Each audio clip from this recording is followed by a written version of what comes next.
बंगाल में वोटिंग से ठीक पहले चुनाव आयोग का बड़ा कदम की खबर सामने आ रही है। जी हां, पश्चिम बंगाल में विधानसभा चुनाव के दूसरे चरण की वोटिंग से ठीक पहले चुनाव आयोग पूरी तरह एक्शन मोड में नजर आ रहा है। प्रचार अभियान के आखिरी दिन अचानक राज्य में कई जिलों में छापेमारी की खबर ने राजनीतिक हलकों में हलचल बढ़ा दी।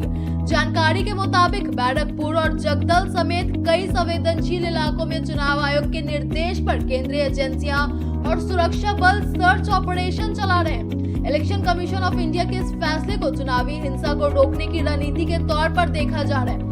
आमतौर पर चुनाव प्रचार के दौरान नेशनल इन्वेस्टिगेशन एजेंसी जैसी एजेंसियों की छापेमारी कम देखने को मिलती है, लेकिन इस बार हालात को देखते हुए आयोग ने सख्त कदम उठाए। ये संकेत देता है कि आयोग किसी भी तरह की गड़बड़ी को लेकर बेहद सतर्क है। दरअसल पश्चिम बंगाल में चुनावी हिंसा का एक लंबा इतिहास रहा है। पथराव, गोलीबारी और बमबारी जैसी घटनाएं पहले भी चुनाव के दौरान सामने आ रही थी। हालांकि इस बार पहले चरण की वोटिंग अपेक्षाकृत शांतिपूर्ण रही, लेकिन कुछ जगहों पर छिटपुट हिंसा की घटनाएं सामने आई, जिसने आयोग की चिंता बढ़ा दी।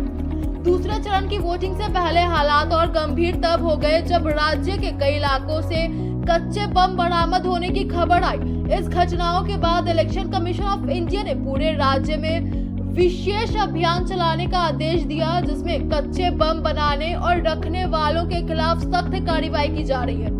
इस अभियान के तहत केंद्रीय बलों और अन्य एजेंसियों को निर्देश दिए गए हैं कि वे संवेदनशील इलाकों में तलाशी अभियान तेज करें और बम निष्क्रिय करने की प्रक्रिया को प्राथमिकता दें। खासतौर पर यह सुनिश्चित करने पर जोर दिया गया कि मतदान के दिन कहीं भी विस्फोटक या हिंसक घटना न हो, ताकि चुनाव शांतिपूर्ण तरीके से संपन्न हो सके।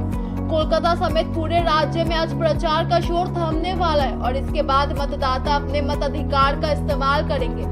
ऐसे में चुनाव आयोग का ये कदम सुरक्षा व्यवस्था को मजबूत करने की दिशा में एक बड़ा प्रयास माना जा रहा है। राजनीतिक दल जहां एक तरफा प्रचार में अपनी पूरी ताकत झोंक रही है, वहीं दूसरी तरफ प्रशासन और सुरक्षा एजेंसियां ये सुनिश्चित करने में जुटी है कि चुनाव निष्पक्ष और शांतिपूर्ण तरीके से हो। आने वाले दिनों में ये साफ होगा कि आयोग की ये सख्ती किस हद तक हिंसा को रोकने में सफल होती है और क्या पश्चिम बंगाल इस बार बिना किसी बड़ी घटना के चुनाव संपन्न कर पाएगा या नहीं।